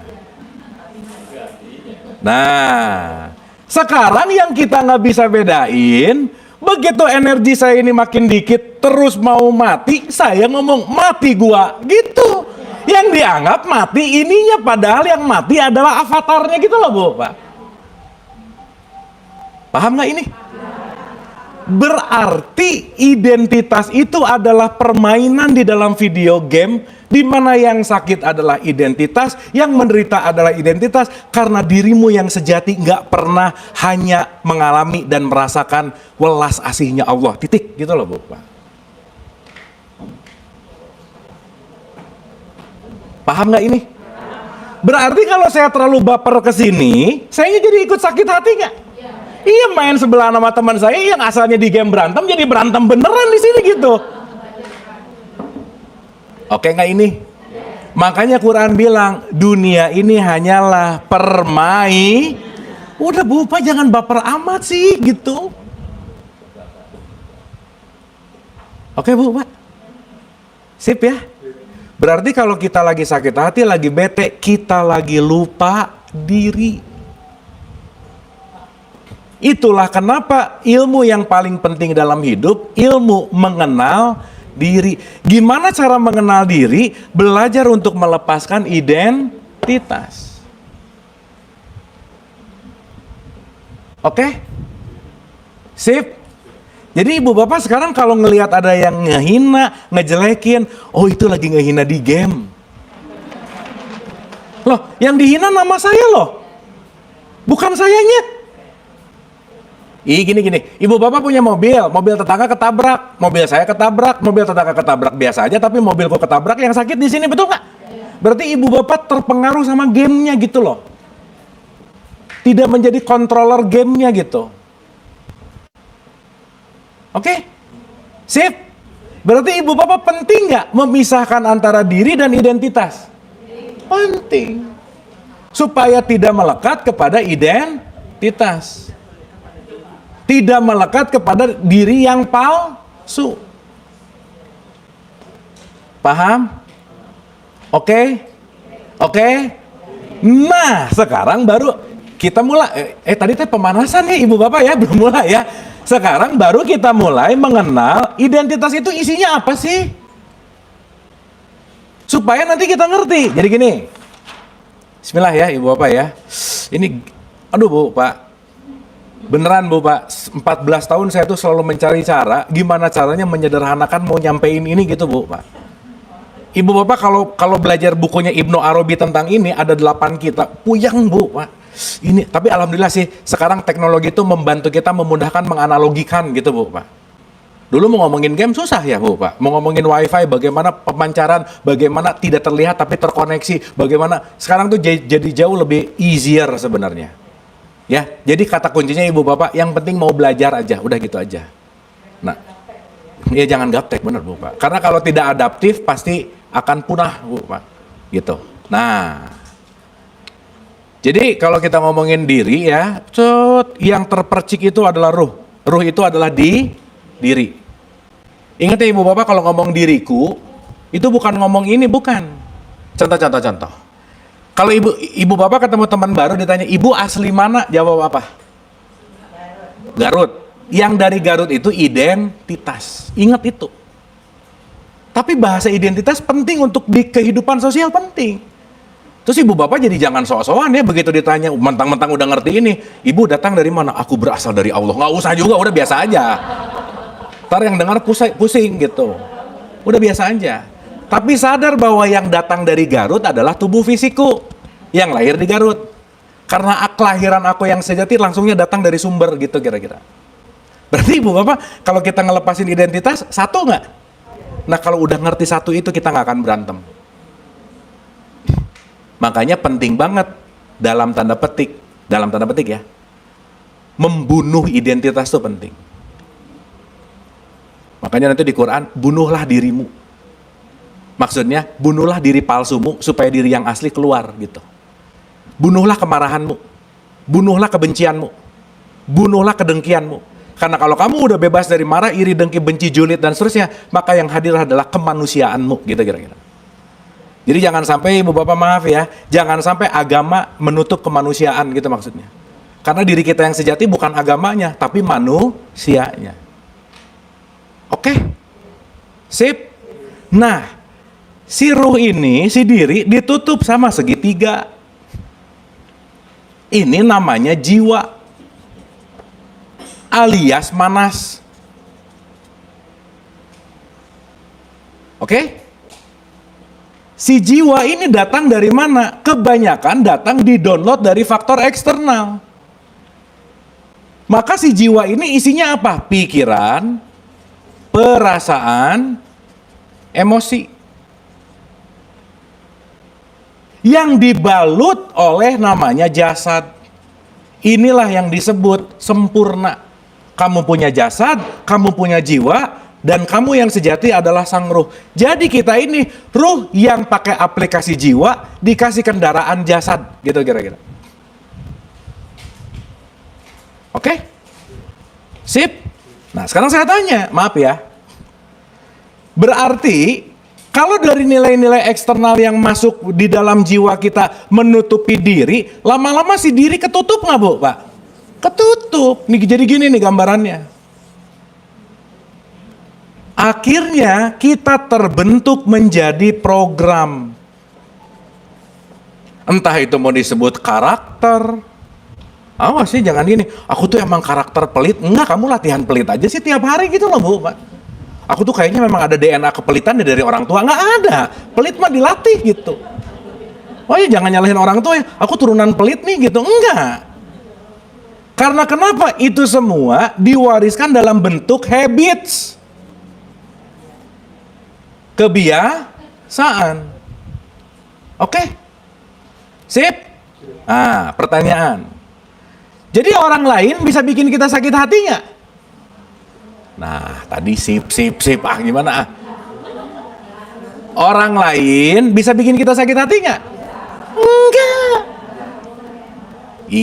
Ulang. Ibu bapak kalau waktu si aplikasinya ini semua terisi, jadi punya program nggak? Dah, saya bagi ya, pelan-pelan nih. Ibu bapak kita lagi belajar mata kuliah S3 Harvard ini, ibu bapak ya. Oke, kita bagi dua ya. Aku dan dunia. Aku itu internal, aduh gimana bahasanya. Gini deh, pokoknya diriku sama di luar diriku. Yang di luar namanya dunia, yang di dalam namanya akhirat gitu. Jadi ibu bapak akhirat jangan nunggu nanti kita ngerti. Makanya yang didoain fi dunya hasanah wa fil akhirati hasanah. Oke? Kita ini khalifah fil ard atau khalifah fil dunia? Yang mana Bu, Pak? Khalifah bumi atau khalifah dunia? Nah, mulai aneh-aneh ini. Waktu doa, Robbana atina fi dunya atau fil ard? Kenapa fi dunya, enggak fil ard? Nah, gini. Ibu bapak ini sekarang lagi di dunia atau lagi di bumi? Ah, pusing ya. Nah, bentar lagi ngerti. Udah ya, tahan dulu. Nah, antara aku dan dunia ada hijab. Ingat ya, hijab bukan kerudung, bukan. Hijab itu artinya batas. Justru dalam perspektif esensi, hijab itu penting dihancurkan, Bu, Pak. Saya dan ibu bapak ada batas nggak? Ada, secara fisik batasnya kulit. Betul nggak? Tetapi secara mental batasnya cuma satu, program yang diinstal ke saya. Maka setiap program yang diinstal ke saya menjadi yang namanya persepsi. Atau bagaimana aku memberikan makna. Apa Bu, Pak? Contoh. Di luar diri kita, itu namanya realitas. Sekarang saya tanya, Ibu Bapak kalau ngelihat orang nyebelin, Ibu Bapak suka ngelihat orang nyebelin nggak? Sering, bagus. Ya, jujur ya, bagus ya. Gitu. Sering ya? Sekarang saya tanya, apakah orang itu menyebalkan atau Ibu Bapak memaknai orang itu menyebalkan yang mana? Kok dua-duanya? Ulangi ya. Nggak tuh Ibu Bapak semua jawaban nggak harus dua-duanya. Enggak. Ini gara-gara tadi dua-duanya. Nah, itu namanya asbun ya. Ulangi. Si orang ini menyebalkan atau tidak tergantung orangnya atau tergantung aku memaknai. Berarti menyebalkan itu pada objeknya atau pada subjeknya. Nice. Maka yang di luar diri kita semuanya netral. Ibu Bapak, saya pakai baju warna hitam, apakah ini benar-benar hitam atau ibu memaknai ini hitam? Memaknai. Kalau dari kecil ada anak dikasih tahu, nah ini putih ya, dia akan jawab apa? Maka Ibu Bapak jangan terlalu cepat-cepat sibuk berantem urusan benar salah gitu loh Bu, Pak. Karena benar salah tergantung sudut pandang. Betul nggak? Sekarang gini ribut. Jangan-jangan sahabat yang satu ngelihat Nabi Muhammad sholat at-tahiyat dari kiri. Oh gini. Bisa nggak? Yang satu dari belakang kiri ketutupan dikit. Jadi ada gerakan gini-gini. Oh gini-gini. Bisa nggak Bu Pak? Yang benar yang gini atau yang gini-gini? Yang takwa udah gitu aja. Karena kalau yang benar gini sama yang gini-gini kasihan yang nggak punya jari telunjuk. Udah kasihan. Benar nggak ini? Nah sip, mantap. Oke? Berarti semua problem kita tidak terletak pada orang lain. Nggak ada Bu, Pak. Kalau kata Taylor Swift, the problem is me. Udah gitu aja. Aduh, Ibu Bapak nggak dengar Taylor Swift ya, nanti Ibu Bapak dengar aja. Ya. Oh dengar, oh ya mantap. Ya, sip. Jadi semua problem itu datangnya dari mana? Datangnya dari hijab. Ibu Bapak maaf ya. Berarti kita waktu setiap bangun tidur pakai hijab nggak? Apa hijab terbesar? Identitas. Maka lepaskan hijabmu, kamu akan melihat seapa adanya. Dan kalau sudah melihat seapa adanya, tidak ada benar salah, tidak ada baik buruk, itu namanya realitas. Masalahnya, kebanyakan manusia nabrak realitas karena ingin terjadi sesuai dengan pemaknaannya. Pengen. Aku tuh pengen ya, udah siap-siap menderita aja. Abis udah pengen ditambahin kata harus lagi. Udah. Maka dalam hidup nggak ada yang harus. Harusnya ya, usia 23, nggak ada Bu, Pak. Harusnya gimana orang semua lahir nature dan memiliki jamnya masing-masing, kesadarannya masing-masing. Betul nggak Bu, Pak? Sampai sini oke? Paham? Clear? Nah, sekarang kita satu-satu nih. 11:30 ya Ibu. Ibu Bapak sampai sini oke ya? Terakhir ya. Jadi ingat, balik lagi ke pertanyaan Bapak tadi. Ibu Bapak, begitu Ibu Bapak ngelihat apapun di luar, jangan cepat-cepat melakukan reaksi, udah itu yang paling penting. Belajarlah untuk non-reaktif. Bangun tidur baca WhatsApp grup keluarga, ini terjadi, ribut ini. Bangun tidur udah energinya low gitu. Padahal Ibu Bapak bangun tidur cuman ngelihat untayan huruf-huruf yang berderet, udah gitu aja. Betul nggak? Betul nggak? Iya. Makanya Ibu Bapak maaf ya, di dalam puncak kesadaran kita melepaskan makna nanti. Pelepasan makna itulah yang disebut Sidratul Muntaha. Udah tidak memaknai tetapi menyaksikan. Beda loh Bu, Pak. Makanya aku bersaksi. Nggak ada aku memaknai. tidak ada ilah selain Allah. Nggak ada. Tetapi aku bersaksi. Dan nanti ngerti di syahadat kenapa ada Muhammad di situ, bukan ngomongin sosoknya. Dan aku tahu bahwa sumber diriku yang sejati adalah yang maha terpuji itu. Gitu. Berarti tidak berbicara keluar, tetapi berbicara ke dalam. Oke. Sip. Nah, ini mekanismenya. Nah, sekarang saya tanya Ibu Bapak, maaf ya. Sekarang kita ganti diksinya. Ada diri atau ada kesadaran dan ada program atau identitas. Oke? Yang sehari-hari Ibu Bapak pakai kesadarannya atau programnya? Program. Ini 98% nih. Sorry Bapak, saya mau nanya, maaf ya. Ibu Bapak dalam keseharian banyak mikir nggak? Enggak. Otomatis. Nggak mikir dulu. Allahu Akbar, nggak mikir ke kamar mandi, cek Allahu Akbar. Makanya kalau orang sholat nggak mikir, nggak sadar, Allahu Akbar, rakaat 2, rakaat 3, ya nah udah gitu aja. Betul nggak? Think dan thinking itu dua hal yang berbeda, Bu, Pak. Pikiran dan berpikir. Jadi Ibu Bapak ini banyak pikiran atau banyak berpikir? Banyak pikiran, nggak mikir. Betul nggak? Makanya setiap memutuskan sesuatu pasti diambil dari data program. Makanya milih biasanya itu lagi. Sok ke restoran, banyak menu hopeless. Udah nasi goreng aja, udah. Betul nggak? Maka kalau orang terjebak dalam program, dia tidak kreatif gitu. Makanya kesadaran ini hadir ada di dalam 2%. 1-2%. Nah, Ibu Bapak, maaf ya.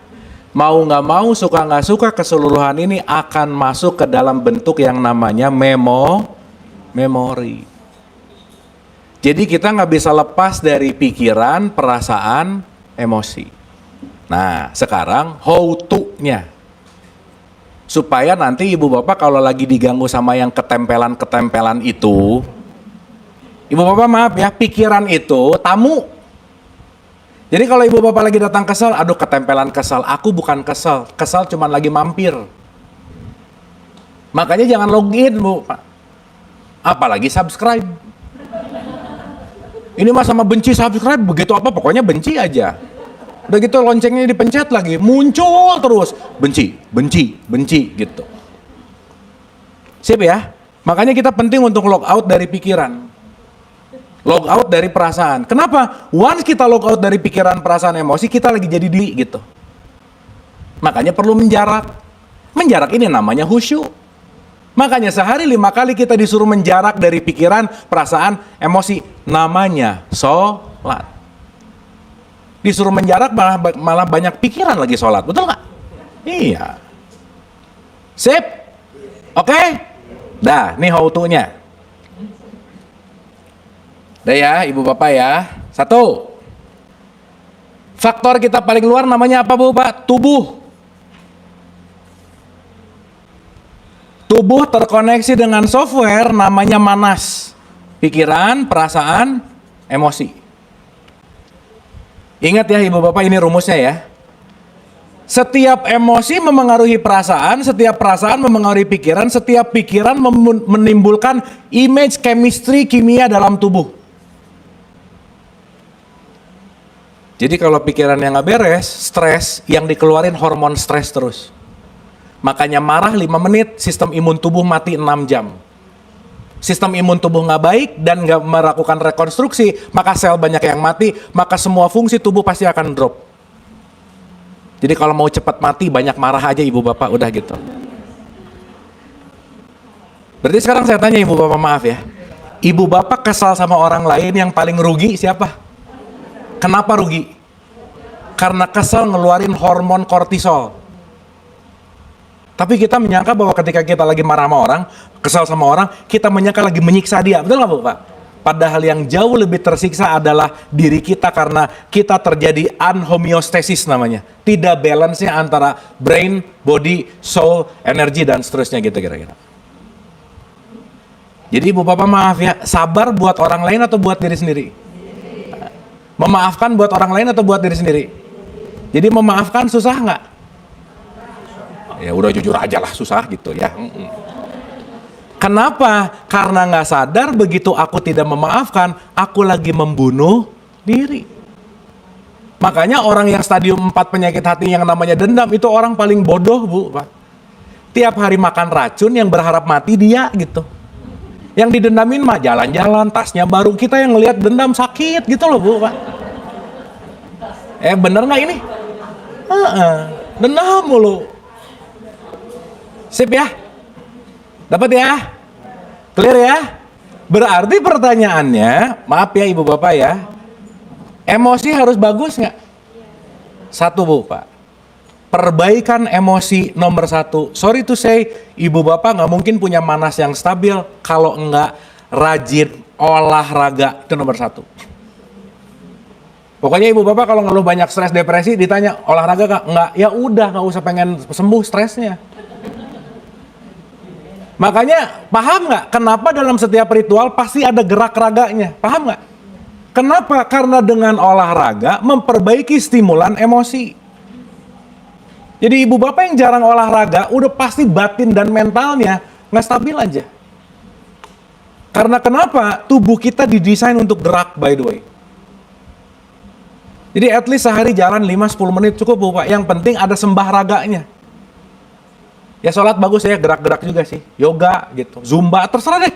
Ibu bapak nyamannya apa. Yang penting do move. Dalam artian kalau tubuh tidak bergerak, semua sel di dalam tubuh nggak homeostasis gitu kira-kira. Makanya kalau orang mager, itu pasti emosinya rendah. Pasti frekuensinya rendah gitu. Oke Bu, Pak? Sip ya? Jadi ibu bapak kalau kesel mending olahraga aja. Daripada macam-macahin piring ya, sok olahraga aja. Nyikat kamar mandi kayak apa nyuci kayak terserah lah. Yang penting gerak gitu Bu. Ya, tubuh yang tidak banyak gerak dia tidak akan banyak yang namanya melakukan rekonstruksi sel gitu. Makanya ibu bapak maaf ya, jiwa kita mempengaruhi akhlak nggak?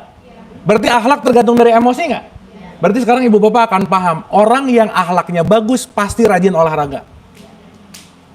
Makanya kenapa tawaf ada jalan, sa'i ada lari-lari. Kenapa? Kata kuncinya, your emotion adalah energy in motion, kaitannya digerak gitu.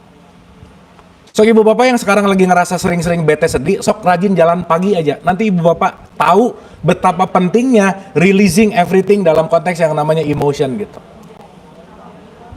Oke? Ya, tapi milih-milih ibu bapak ya, jangan habis ini nge-gym gitu 100 kilo, jangan juga. Disesuaikan. Karena yang penting adalah move your body. Sip? Oke, koma. Ibu bapak bisa bedain ya mana emosi, mana perasaan? Hah? Ketika ibu datang orang nyebelin, marah, itu emosi atau perasaan? Nanti kalau dalam perspektif bahasa Arab, ada sudur, ada fuad, ada lub gitu. Nah di dalam perspektif bahasa Arab semuanya disebut hati masalahnya, jadi puyeng. Ya anyway, nanti kita bahas lebih detail. Ibu bapak semua kita punya emosional yang sama. Ada 8 minimal emosional yang telah diteliti sekarang. Takut, benci, marah, sedih, itu sama. Tapi takut terhadap apa, itu perasaan. Ibu bapak ada yang ngelihat kecoa, gitu ada nggak? Iya, kalau saya bukan takut tapi malu, beda ya ibu bapak ya. Saya tuh sama kecoa malu, sama singa malu, bukan takut, bukan. Malu. Jadi takut terhadap apa, pasti kita beda-beda, tapi kita semua pasti punya rasa takut, paham? Persamaan takut itu namanya emotion. Oke? Nah, ibu bapak, jadi yang pertama olahraga, yang kedua, please do dan dilatih ibu bapak. Jangan pernah menolak perasaan saat ini. Saya ulang ya.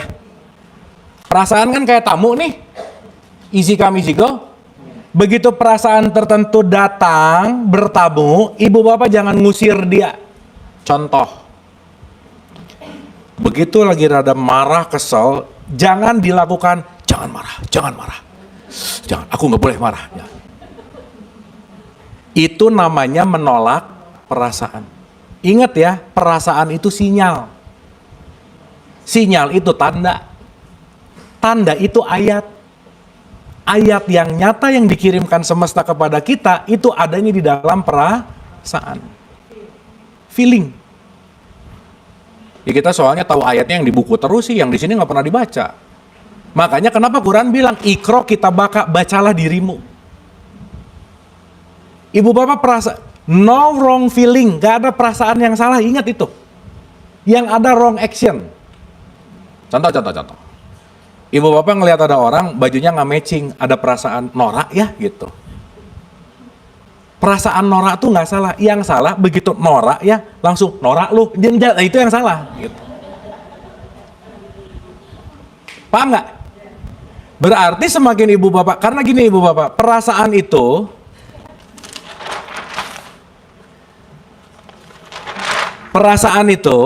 kalau nggak kita tutup, kita hindari. Banyak orang hari ini yang kabur dari perasaannya. Maaf ya ibu bapak ya. Maaf banget nih. Ini saya harus ngomong gini tapi supaya mudah-mudahan kita ngerti. Saya bagi 3 aja. Orang jahat, orang baik. Orang jahat itu no keluar tapi yes mulu ke dalam.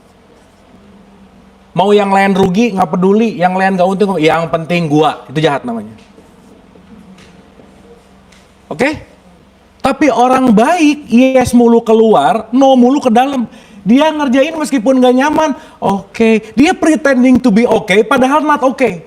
Dan dia tidak jujur terhadap perasaannya. Itu orang baik tuh.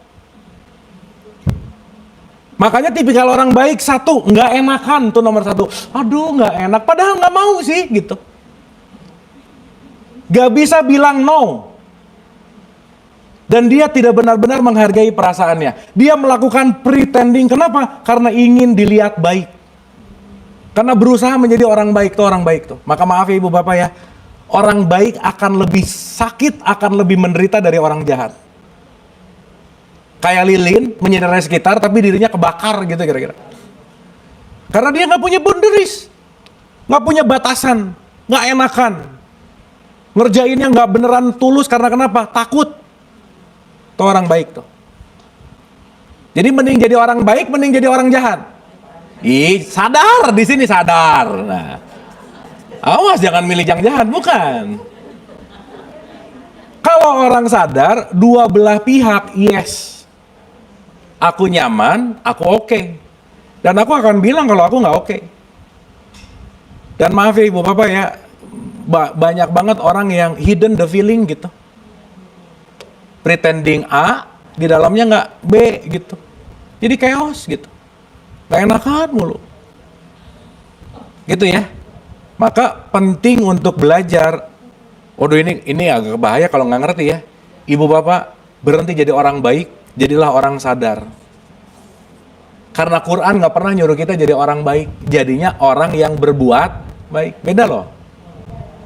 Plus baik dan benar, itu proper namanya, soleh gitu. Oke? Karena nanti ibu bapak akan ngerasain bahwa perasaannya sebenarnya enggak sih, tapi di sini harus gitu. Karena ibu bapak maaf ya, makanya Nabi Muhammad nggak pernah ngomong gini, istafti kolbak, nggak pernah bu pak. Tapi istafti kolbak, ke dalam kolbumu. Karena ibu bapak sebenarnya tahu apa yang harus dilakukan, cuman nggak pede aja. Cuman hanya nyari validasi terus dari luar gitu. Karena nanti masuk virus-virus ketakutan, dogma doktrin, akhirnya perasaannya jadi nggak peka gitu kira-kira. Oke. Wah ini jawabnya udah pakai perasaan nih. Oke. Sip ya. Nah kesimpulan. Jadi kalau kita mau ngelihat di luar apa ilusi, hati-hati bu pak. Biarkan seapa adanya, jangan memancing reaksi gitu. Ya, tadi tentang ilusi, Pak. Jadi dihitung 1.000 yang berkumpul, udahlah gitu. Nanti ke TV sebelah 1 juta yang kumpul, beda lagi, Bu. Jadi nanti memang maju tak gentar membela yang bayar ujung-ujungnya, Bu. Pak, udah gitu aja. Wah, ini kalau saya ngomongin tentang media nggak enak sih. Saya kan dulu di media, Bu, Pak, saya ngerti banget lah isinya gimana gitu. Anyway. Tapi nggak usah juga gimana-gimana, karena dengan sosial media banyak juga keuntungannya kok. Ya, banyak banget keuntungannya. Tapi ibu bapak menggunakannya sadar. Contoh-contoh jadi keingatan ini. Menurut ibu bapak, kita berinternet jadi makin luas atau jadi makin sempit? Nah, lupa ya, di dunia internet ada algoritma. Gimana mau luas orang ibu nyari panci yang dikeluarin isinya panci semua iklan-iklannya? Betul nggak? Kalau kita tidak bijaksana menggunakan internet, kita akan dipersempit oleh algoritma internet, Bu. Sok, ibu bapak saya mau nanya. Ibu bapak pernah nge-googling sesuatu nggak? Nge-googling pernah? Ada yang buka sampai halaman 4 nggak? Ada. 1 langsung cari. Betul nggak? Halaman 3 ada nggak? Halaman 2 ada nggak? Padahal halaman 1-nya Google itu semua pesanan. Makanya ada anekdot kalau mau menyembunyikan kebohongan, simpan di halaman 2 Google karena nggak akan ada yang ke situ. Semuanya terjebak dalam algoritma. Jadi algoritma, wah jadi panjang ya, udah gitu aja ya ibu bapak ya. Nah, kita balik dulu ke sini. So, once kita tahu bahwa kita adalah sang kesadaran itu, mari tidak terjebak dengan ilusi identitas yang namanya manas.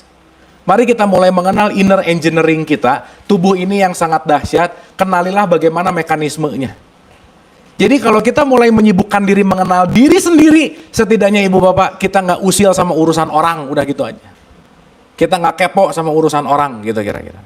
Artinya apa? Inilah kalau saya kasih judul sederhana, kenapa disebut man arafah nafsah, fakot arafah robah. Kalau kamu mengenal dirimu, kamu akan mengenal Tuhanmu, gitu. Oke Bu, Pak, dikunyah pelan-pelan, dilatih, dialami, insya Allah kita akan detailkan di pertemuan yang akan datang. Sip? Oke? Paham? Atau puyeng? Nah, paham bagus, puyeng juga lebih bagus ya. Kalau puyeng berarti ada mikir-mikirnya. Yang bahaya, paham? Enggak. Puyeng? Enggak juga. Jadi ibu bapak ngapain dari tadi gitu ya? Mangga, ada pertanyaan? Ya.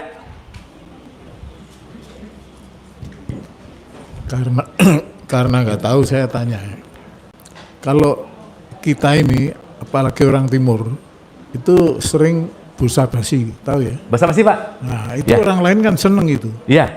Padahal kadang-kadang juga menjerumuskan. Betul. Iya kan? Betul. Nah itu gimana kita yang harus kita lakukan? Iya.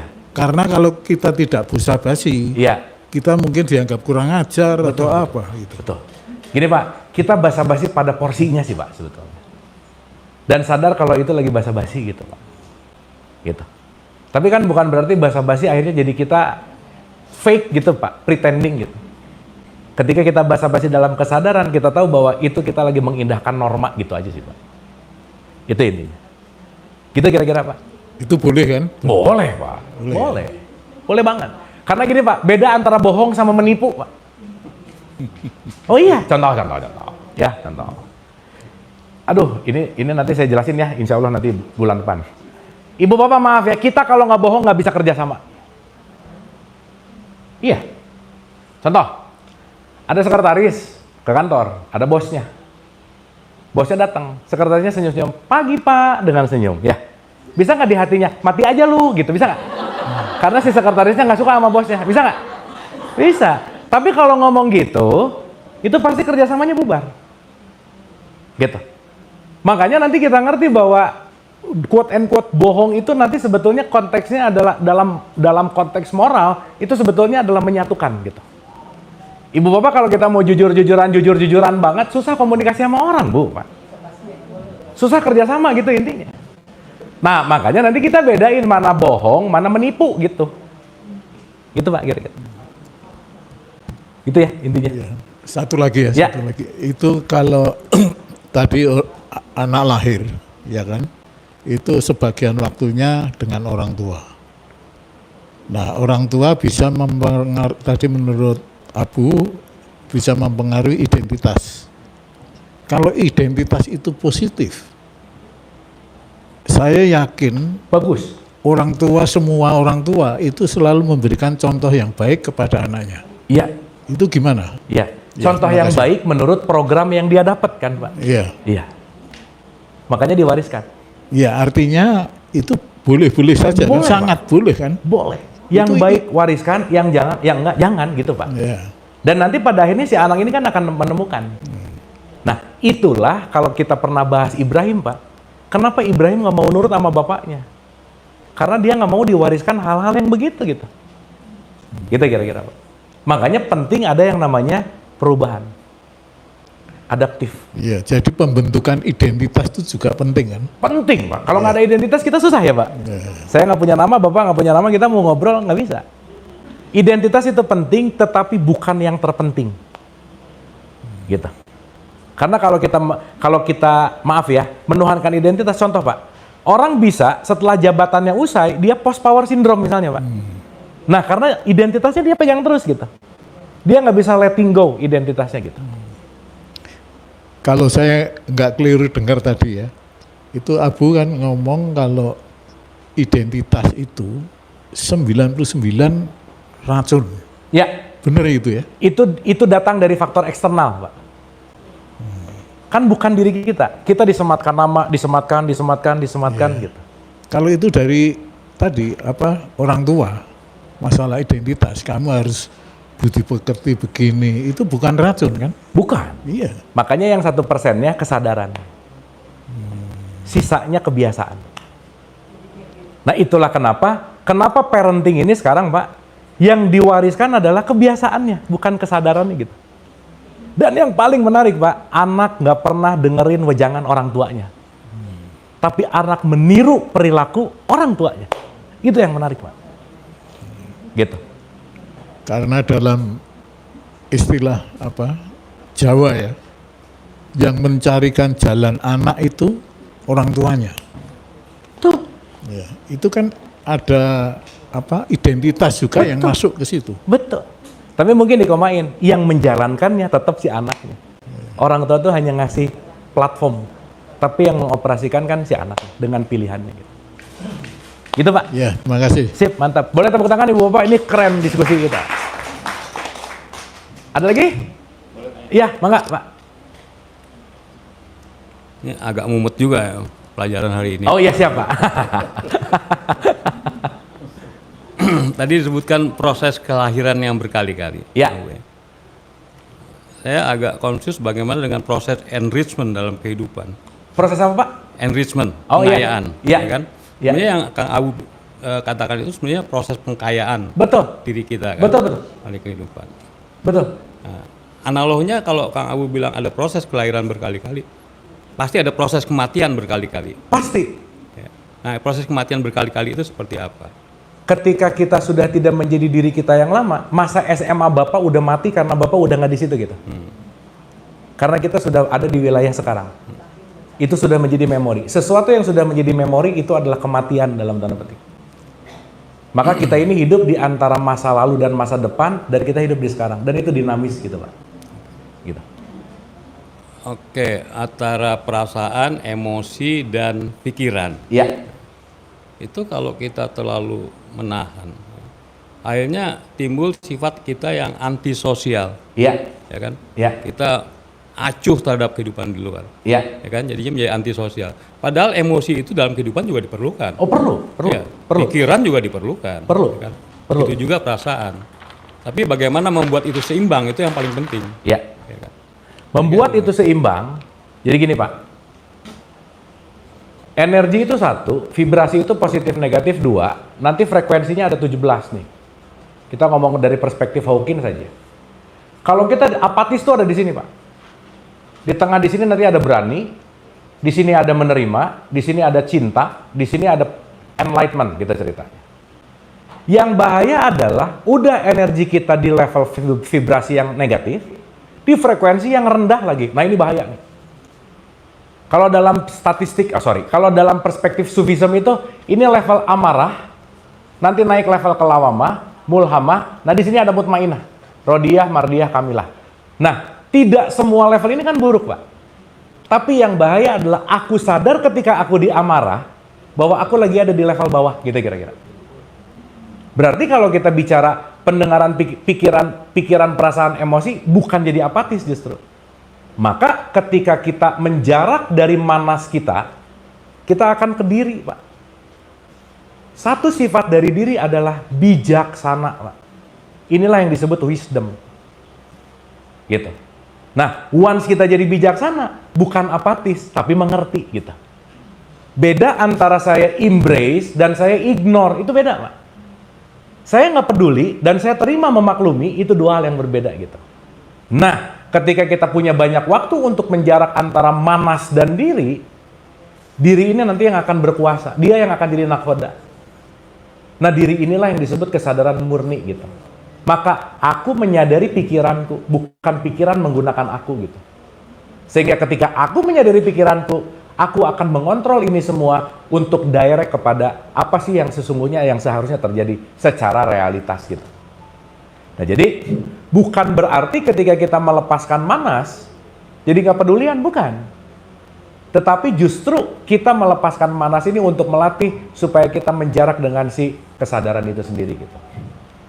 Gitu Pak. Kalau Nabi Muhammad itu dulu kan menghening dulu Pak. Dia menjauh dulu dari keramaian. Kenapa? Karena dia perlu sendiri dalam tanda petik.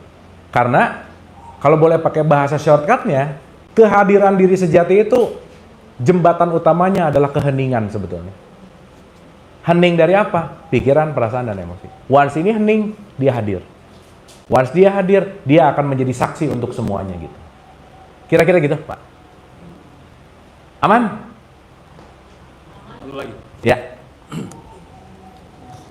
Kalau kita melihat Nabi kita, ya, Muhammad, itu banyak terlibat dalam aktivitas politik, peperangan, ya kan, dan kenegaraan. Ya. Kemudian kalau kita bandingkan dengan Nabi Isa, ya kan, beliau kan benar-benar dilahirkan oleh Allah, itu kan, hidup dalam kesucian. Ya.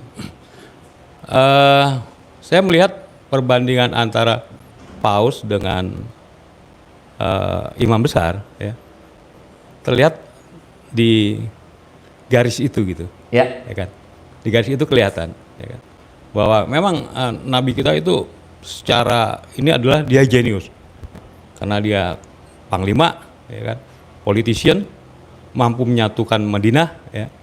Berbeda dengan Nabi Isa, dia bicara tentang dakwah saja, ya, tidak terlibat dengan hal-hal yang begitu. Itu menurut Kang Abu gimana kalau melihat garisnya Paus dengan garis? Ya, simpel Pak. Tidak semua harus jadi Thanos dan tidak semua harus jadi Iron Man, Pak. Karena semuanya intinya adalah peran. Dan setiap orang pasti punya perannya masing-masing, Pak. Gitu. Makanya di surat 49 ayat 13, aku ciptakan kamu berbangsa-bangsa, bersuku-suku, beda. Semuanya punya keunikan dan keotentikan. Dan kita nggak bisa membandingkan satu sama lain karena semuanya berperan sesuai dengan skenario besarnya semesta gitu. Saya rasa gitu aja Pak sementara. Sip ya? Oke, boleh tepuk tangan Ibu Bapak. Ya Ibu. Pakai mic Ibu supaya kedengeran, kan ada recording. Makasih Kang. Tadi Kang yang bilang bahwa di surat Al-Imran ayat 102. Ya. Janganlah kamu mati sebelum kamu Islam. Yes. Juga janganlah kamu mati sebelum kecuali kamu dalam keadaan Muslim. Yes. Apakah itu maksudnya kalau orang yang belum Islam tidak bisa masuk surga? Setahu saya yang kemarin Paus tuh bilang bahwa punya tujuan, semua sama-sama punya tujuan satu, yaitu yang Maha Esa lah ya, Allah, yang itu yang ini Tuhan. Gitu ya, dan mereka mungkin punya surga masing-masing, gitu ya. Jadi misalnya Kristen punya surganya, Islam punya surganya. Saya agak bingung, apakah betul berarti semua harus masuk Islam? Karena ada di ayat 202 ini, Kang. Ya. Nah itu yang minta tolong dijelaskan. Ya, gini Bu, tujuan kita kan ke Allah Bu ya, betul nggak Bu Pak? Saya tanya, Allah ada di mana-mana nggak? Iya. Di surga ada nggak? Di neraka? Hah? Ada. Berarti di surga ada Allah nggak? Di neraka ada Allah. Berarti kalau kita tujuannya Allah, mau surga mau neraka jadi nggak penting, Bu. Karena tujuannya adalah Allah. Maka nggak ada kata-kata dari Allah kembali ke surga tuh nggak ada. Itu satu. Yang kedua, Ibu Bapak maaf ya, kita udah bahas ulang-ulang. Surga itu bukan berbicara letak geografis, itu bukan gitu. Gitu kira-kira. Karena surga ketika jiwamu dalam keadaan mutmainah, ketika jiwamu dalam keadaan tenang, itulah yang disebut dengan yang namanya surga gitu, Bu. Sekarang saya tanya, maaf ya, orang Kristen jiwanya bisa tenang nggak? Surga buat dia. Orang yang sering ke masjid, jiwanya bisa kemerungsung nggak? Neraka buat dia. Jadi state surga dan neraka tidak terletak dari agamamu apa, dari keturunanmu apa, dari keyakinanmu apa, tetapi dari sikap jiwamu, kesadaran jiwamu ada di mana, gitu kira-kira. Nah, semua ini datang dari perspektif yang beda-beda kan. Nah, maka kata kuncinya adalah bukan tujuan. Gitu. Karena tujuan kita adalah ilaihi rojiun. Pun kalau masing-masing punya cara-cara tertentu beda-beda, iya, semua agama tuh nggak ada yang sama. Karena caranya beda. Tetapi tujuannya kembali kepada esensi yang tunggal, kekemahaan itu kira-kira. Gitu, Bu. Jadi kalau sekarang Ibu tadi nanya, ada surga orang Kristen, ada surga orang Islam. Kalau ada surga A, surga B, surga C, itu masih bicara dalam wilayah letak geografisnya gitu. Dan maaf ya, kalau ngomongin nanti, kan belum kejadian, Bu. Betul nggak? Berarti kalau ngomongin surga, ngomongin nanti atau ngomongin sekarang? Sekarang. Ya kan kalau semoga masuk surga. Kalau ada, kalau nggak ada gimana? Kan itu intinya. Itu, Bu, paling sederhana. Jadi yang ayat 2 surat 2 ayat 102 itu, janganlah kamu mati kecuali kamu dalam keadaan muslim, itu janganlah bukan kamu berarti mati sebelum kamu berserah diri seutuhnya. Janganlah kamu mati ketika kamu mati masih ketempelan harta, masih ketempelan jabatan, masih ketempelan benci, masih ketempelan dengki, masih ketempelan gitu kira-kira. Karena kenapa? Kalau ketempelan itu masih ada, berarti kematiannya nggak pure gitu loh, Bu. Ya, jadi yang tulisan dalam keadaan muslim itu bahwa itu adalah semua kebaikan gitu ya, sebelum kamu menjadi kebaikan. Muslim di situ bukan identitas. Bukan identitas. Tapi Oke. diri. Iya, Pak. Ya, makasih Kang. Sip ya. Ibu Bapak ngomongin surga, saya mau nanya nih pertanyaan terakhir ya. Pintu surga dibukanya didorong apa digeser, Bu, Pak? Nah, nanti Ibu Bapak cari jawabannya ya. Oke. Saya rasa itu aja ya, Ibu Bapak ya. Kita tepuk tangan buat kita semua. Seperti biasa, kita tutup menghening sejenak. Al-Hadiniyah Al-Fatihah. Auzubillah. Alhamdulillah. Rahmanirrahim. Maliki yaumiddin. Iyyaka na'budu wa iyyaka nasta'in. Ihdinas siratal mustaqim. Siratal ladzina an'amta 'alaihim ghairil maghdubi 'alaihim waladdallin. Allahumma rabbighfirli wa liwalidayya warhamhuma kama rabbayani shaghira. Rabbana atina fid dunya hasanah wa fil akhirati hasanah wa qina adzabannar wa adkhilnal jannata ma'al abrar ya aziz ya ghafar ya rabbal alamin. Subhana rabbika rabbil izzati amma yasifun wa salamun alal mursalin walhamdulillahi rabbil alamin. Amin amin ya Allah ya rabbal alamin. Ibu Bapak terima kasih, semoga bermanfaat. Mohon maaf lahir dan batin. Insya Allah ketemu di pertemuan yang akan datang. Wabillahi taufiq wal hidayah. Assalamualaikum warahmatullahi wabarakatuh.